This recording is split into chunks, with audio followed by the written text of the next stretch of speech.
Hi, I'm Rachel. I'm a PhD student, a mom, a horror movie fan, but I'm also Dread. I play roller derby. There are a lot of cultural ideas about what roller derby is. Those ideas are not entirely wrong, but they are far from encompassing the truth of what derby is about. It's about community,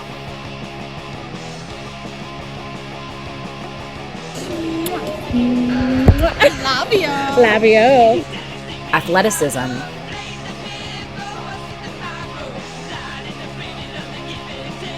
and maybe most importantly, connecting with our bodies.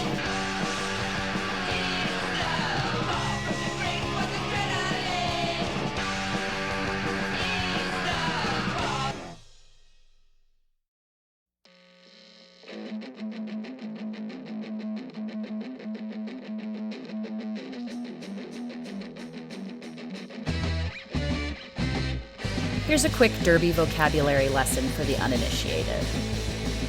I play flat track roller derby. That means we play on a regular rink that does not rise up. The track that you see in most roller derby movies is called a banked track, and it's kind of an entirely different game. Flat track roller derby is all about slowing down the pack and controlling the jammer. The jammer is in charge of scoring points. They're kind of like the ball. The blocker's job is to stop the jammer and to help their own jammer. The league I play for is part of WFTDA, or the Women's Flat Track Derby Association. You might hear some people call them WFTA or WFTDA. Derby wives are your derby best friend. They can be more than a best friend, less than a sister, less than a lover. It's a kind of a messy, unique relationship. And derby kisses is a cute term that we use to mean bruises. In roller derby, bruises are a joyful thing. They're not something ugly. They're not something to be ashamed of. They're badges of honor. Oh, wow. Yeah, it's good. They're the place where two bodies meet and we get to reminisce about them later and know that we survived. We survived a collision. We survived the result of our own clumsiness. We earned that pain. And we're alive. Looking at you or looking there? Looking at you? Look at me. Yeah, okay, we're just chatting. Okay. This doesn't exist. Okay. We're just talking. My name is Betsy Clark. My skate name is Betzkrieg. My number is 80. Let's go. And I've been skating since 2016. My government name is Amanda Forasteros. It's always so weird whenever derby people will actually call you by your government name. My roller derby name is Mother Terrorista, which I love so much. Jennifer Sherry, aka Buzz Killer. My number's 28, and I started skating like an FM program March of 2017, and I've played with the Deadly Kennedys, Conspiracy, and Team Texas. Awesome. My name's Felicia Armstrong. I have been playing roller derby for about 6 years now in total. My roller derby name is by Felicia. It's a steer into the skid kind of situation. My name is Anna Mayer. My derby name is UKillLele. I go by Yuki. My number is 3037-3037, and the story behind that is it's the PLU for Queen Pineapples. That's right, I forgot that. I was originally a DK, now I'm on LSA, and I'm on Conspiracy, and I'm on Team Texas. I think that's everything. Government name is Ann Larry. My derby name is Roxxy Redding, and number is 333. I've been playing derby for 7 years now, I think. I play for La Rev, which is my home team, Conspiracy, which is travel team, and now Team Texas. Yeah, you do. I'm so proud of you. Penelope. And do you have a derby name? Yes. Mini Dread. It's okay. Do you have a derby number? Yes, 85? Yeah, 85. How are you connected to derby? I'm connected to derby because I'm sort of like a jammer. I like to get into stuff. Who do you know that plays Derby? Mommy. Can you sit up for me, please? Mommy? Who plays Derby? Mama. What's your mom's Derby name? Her name is Penny Dreadful.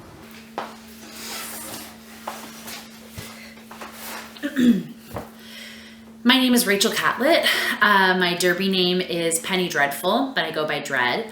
My number is 85, and I've been skating since fall of 2018.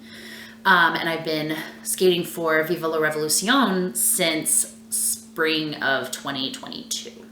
I don't remember any specific event that drew me to Derby. I know I'd probably had seen Whip It, like a lot of Derby players my age, and was, interested in it, even though I knew that that wasn't probably what Derby was really like. But I was interested in feeling tough and getting to, feel like a badass. And Derby definitely does that, even though it's maybe not in the way that people expect based on the cultural and media representation of Derby. It's funny because I think Derby always starts out as one thing and it morphs into something else. So when I started, it was just like a new sport to try. So it looked fun, and then it became something that was like, I was really bad at it, and I'm a competitive person, so it's something I just wanted to be better at. It was this challenge. It was something that was both physically and mentally challenging. Now most of my best friends are Derby players, so it's become this like community of people that plays a really important role in my life. So it started as a challenge and it ended up being basically like a family kind of thing. The people that I'm closest to and like almost the safest place for me, like it represents like safety and security and acceptance and all of these like really good feel good vibes with of course the idea of athleticism and working out our aggression and anger at the world in a very like healthy and consensual way, that where I can hip check you and you're like, yeah, I'm here for it. Please hip check me because I will definitely do it back to you. I hate to be cliche, but Derby means everything. Like, Derby has given me so much, and I have only really noticed it within the past year, like how much it has essentially changed me. Like, I feel more comfortable in my own skin. I feel more confident. I feel better just being natural and being myself, whereas before I felt like I had to put on a facade. But no, I am good enough, and I know this because of Derby, So.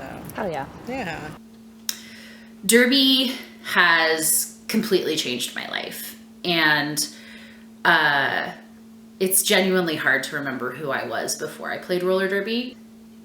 There are three sort of events, or two, events on a larger scale that completely changed how I think about my body, and shifting me thinking about my body as an aesthetic object to something that serves me, or something that is more complicated and interesting than being something to look at. And those events were my 2 pregnancies and playing roller derby. What are derby games like? Tough. They're tough? What about them is tough? They get a lot of bruises and injuries, and sometimes they may even get a cut. Yeah. So, Why do you think they still play even though they get bruises and injuries and cuts? because never give up, no matter how hurt you get. Yeah. Derby bruises are badges of honor, basically. Like, we share them in team chat. We, post them on Instagram. They're representations of the bravery that you are living that others don't live. They don't put themselves out there, and you're like, yeah, badass, I got this. This is what I do. This is who I am. Here's my bruise. Here's the representation of what a badass I am. So. Wow. Isn't that nice? Yeah. I'm actually really proud of them. And I've never looked at a bruise like that before derby. I don't think I ever looked at bruises like that. And so for example, I work at a school, I'll be like, look at this new bruise I got, or can we just admire this bruise for a minute? And they're just like, why are we admiring this bruise? Like, I'm like, do you see how beautiful it is? Like, it's got like 4 different colors. Like, No, they are. They're so look pretty. how big it is. Like, can I just like wear this as jewelry, like wherever I go? Like, and for me, I'm like, I was out on the track and I was pushing this like 250-pound dude, we're talking about Taco, around. And that's how I got that bruise, you know, or like Corky on the track. Caught me with her elbow in the eye. I had a black eye for 2 weeks. But listen, I matched my lipstick to it, so it's fine. If you take a big hit and you don't get a bruise, it sucks. It's disappointing because it feels like you don't have any like remnant or evidence that you like survived, that you were hurt or you took a big hit and you know you did it and you're alive and you're doing something that other people are too scared to do.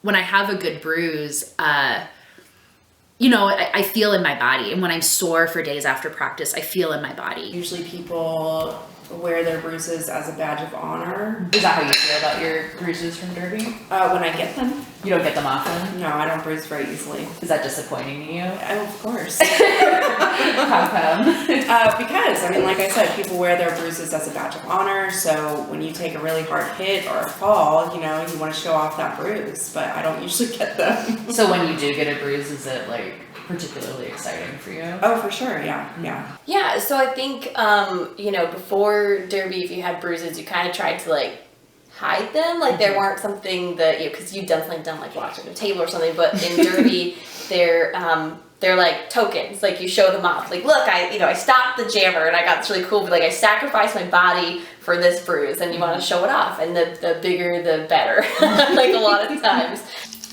A major event that sort of changed how I thought about my body and how I thought about Derby was before COVID, Greta X, another skater who was a trainer at the time, I was really struggling with, we used to have to do 27 laps in 5 minutes. We've changed that since, thank God. But I was really struggling to, you know, get my time down.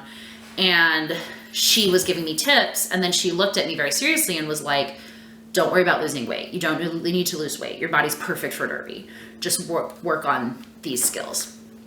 And for someone to, you know, look at me really bluntly and tell me like, you are an athlete and can be an athlete at the size that you're at now, was revolutionary. I spent my whole childhood being told by my father or by popular culture and eventually my own brain that I had to look a certain way to have value. I didn't think there would ever be a time where I got to consider myself an athlete, and I really do now. I mean, Derby is athletic.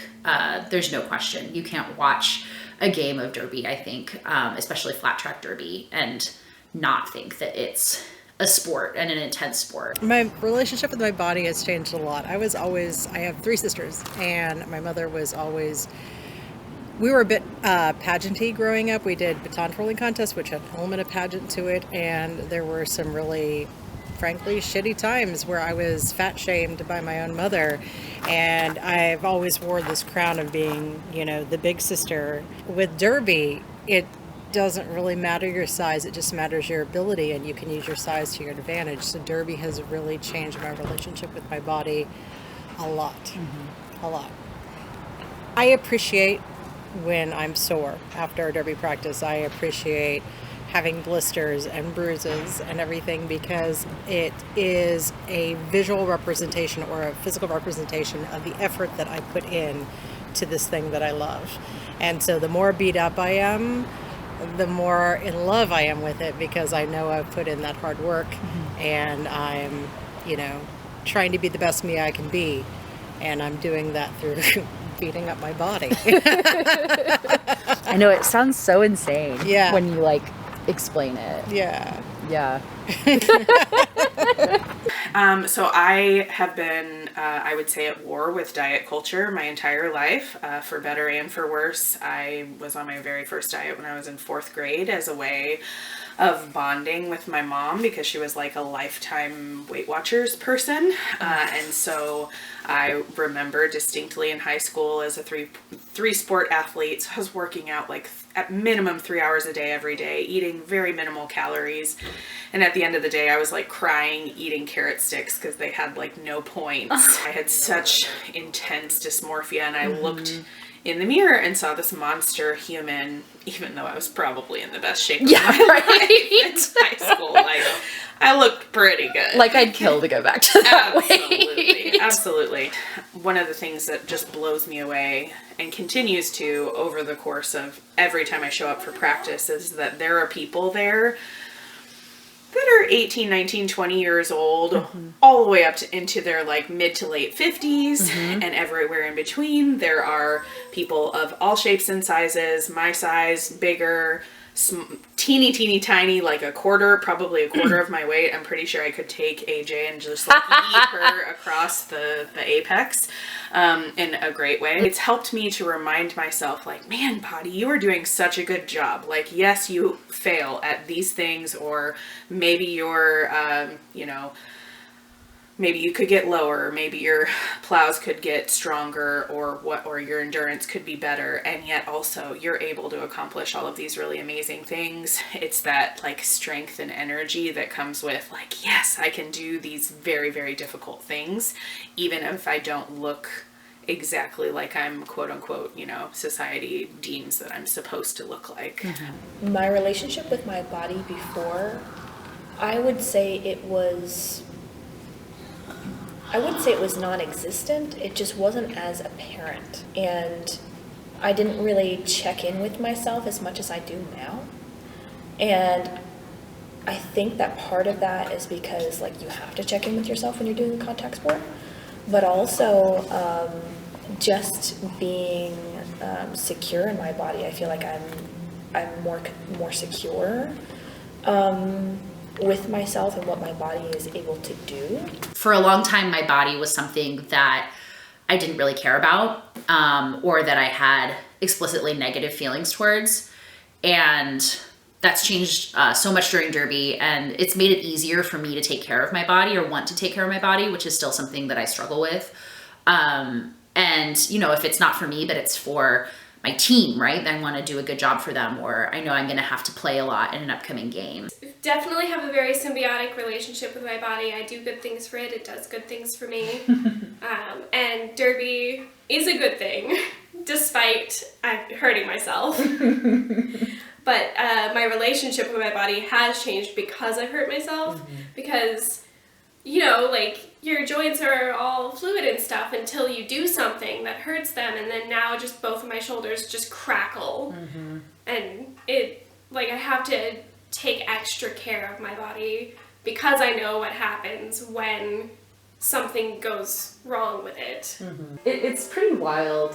There is this culture around like KT tape and ice baths and Epsom salt, and like these really, it is kind of wild if you think about it, how we just like accommodate pain and into our lives.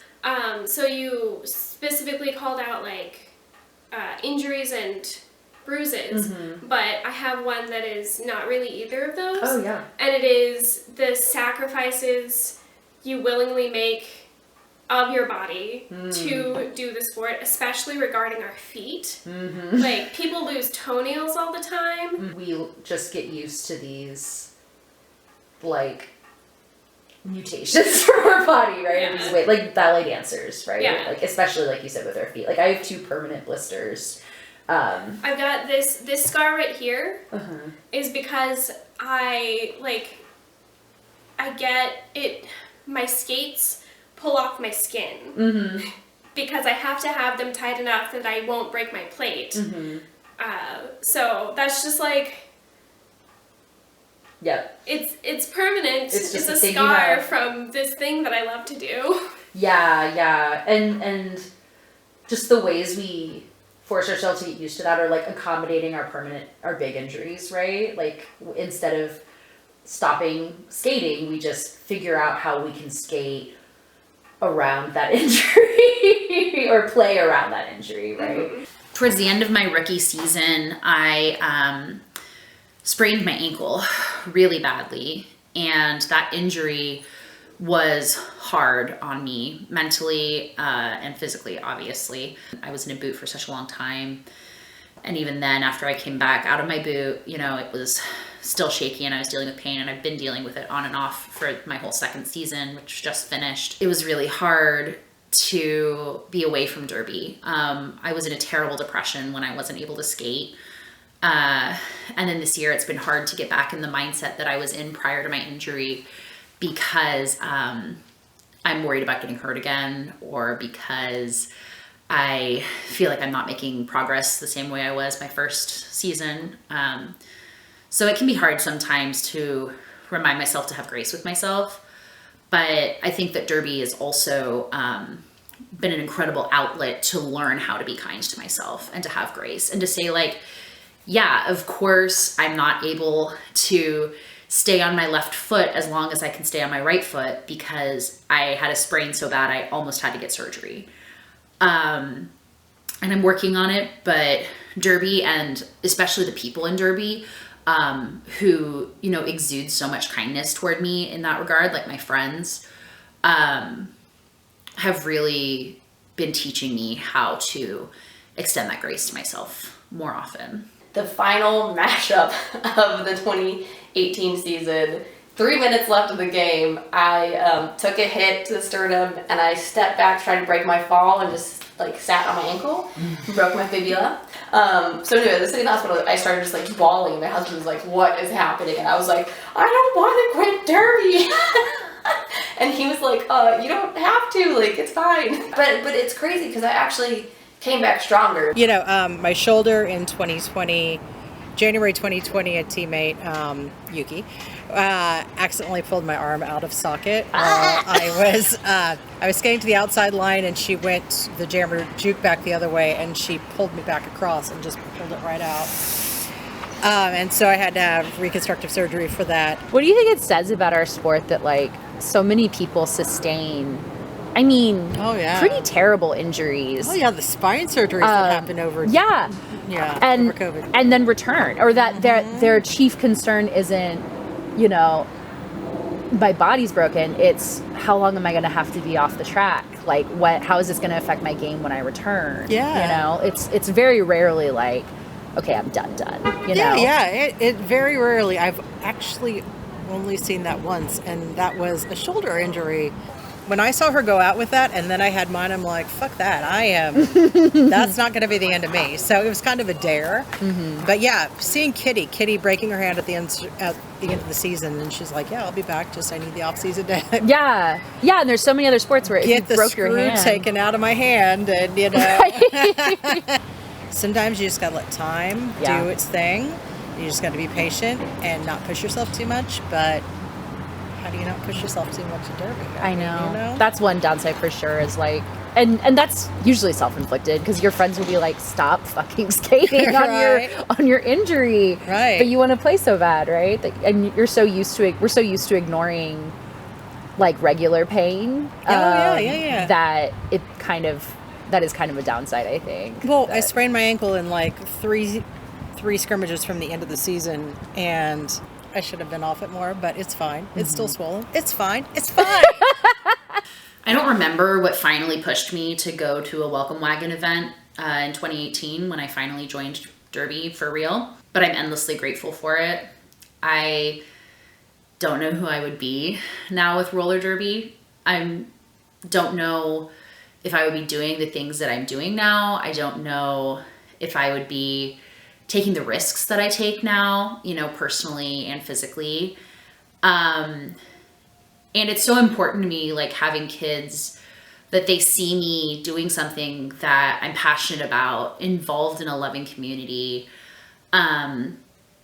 being someone who does hard things and pushes herself and, you know, just really strives in all capacities. And I hope they see the energy from Derby that I take into other parts of my life.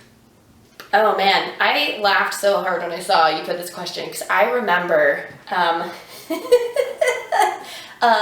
way back when I first started Derby, one of the things I realized, like, it was making me brave. So back in the day before Derby, I could not kill a cockroach. And I remember one night I got home from Derby practice, and I saw a roach, and I was like, ugh, and I just smashed it. And I was like, I did it all by myself. It sounds like this example, but it's like the smallest thing, you know, like I have been less afraid to take up space. Derby is such a diverse community that it's the first place I learned a lot about myself, about like my sexuality, about the kind of people I wanted in my life. Like it makes you kind of think about, and part of it is that time thing, right? But like the people that were doing good things in your life and the people that were bringing in healthy things into your life. And so in a lot of ways, you just sort of like, I don't know, you learn a lot about yourself, and you're able to find comfort in who you are, and then like let yourself take up space. And I think particularly for women, that's really important, because you know, we're told to be like, we shouldn't be loud, we shouldn't have strong opinions, we should, you know, and I think some of that is just culturally changing. But for me, like, Derby made a big difference in that, and being able to speak up at work, and being able to like own, like, yeah, this is a weird hobby that I have, but I love it, and y'all have to hear about it, you know, like that kind of stuff. So I think it's changed a lot of things for the better for me, for sure. That's awesome. The sport is a good outlet. You know, it's a fun, safe way to get some aggression out from your, you know, civilian life, whether it be family or friends or coworkers that you're frustrated with. You know, you can go and you can leave it on the track. Yeah, I think that my biggest takeaway from Derby was, like I was saying, the overall confidence that it gave me in the sport. It started with the sport, and then it leached into other parts of my life in a very positive way. Even when I'm out on the track, like, I'm way more aware of my body, what my body space is, taking up space, not only like on the track, but also off the track. When men walk past you and you minimize yourself to go past them instead of them, you know, being equal partners in the gentility of the situation, I'll hit their shoulders now, and they'll be like, oh, I'm sorry. I'm like, you know, whatever. You know, I don't necessarily think that makes me more masculine, just makes me more claiming my space. And, you know, I don't like to minimize myself anymore. That's just basically the long and short of it. I think it's really made me aware of my place in the universe and the space I take up, and I don't want to be small anymore. Yeah, I mean, I feel like most of everything that I've covered is just barely scratching the surface of like the actual true depth of like what not only Derby has meant to me and this community, and being a part of it for all of its, for better and for worse, and all the drama and the, you know, physical costs, because I mean, Derby is actually an extraordinarily expensive hobby. Like, yes, as a frugal person, I think that it's worth every single penny. Like it truly, and I am of the opinion that I think any person could be a part of the community in some form or fashion. You'll find your people even if you don't vibe with anyone initially. My Derby wife, we joined within like a couple months of each other, so obviously I'm very grateful for her, and she's like my person, like knows more about me than probably most people do, and I don't know, I just wouldn't trade that for anything. I think it's been pretty magical. And I mean, of course I used to say, especially pre-COVID, that I would like never quit, that they would have to, you know, drag my dead body or my corpse out of Thunderbird someday. But it's just really interesting how over the years your perspective shifts a little bit, where like obviously Derby is amazing and I always want to be a part of it in some way, but I also feel like I don't have to be this like like, my ultimate goal is not to be on Team Texas or Team USA or be at this, like, hyper competitive level. Now, do I want to be competitive and grow in my skills and stuff? For sure. But it's definitely not, like, it is a hobby. Like, it's a very, very, very fun hobby, and it's a family in a lot of ways. Dysfunctional more times than not. But yeah, it's just great. It's magical. I love it. In her essay, Uses of the Erotic, Audre Lorde describes the erotic not as sexuality, but as a creative resource of unrecognized feeling deep within us. When we recognize and channel the erotic within us, it stretches into all aspects of our lives and enables us to become more joyful, to come together, and to take control. In touch with the erotic, Lorde says, we become less willing to accept powerlessness. When I started this project, I wanted to make a video that would laud bruising and pain in roller derby as a source and manifestation of derby's embodied transformative power. As I was editing, I realized that this felt much more like a love letter. A love letter to my body,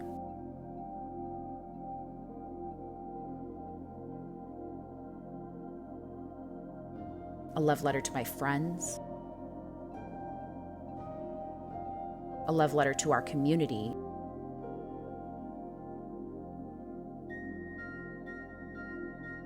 and a love letter to a sport that has helped us see our power.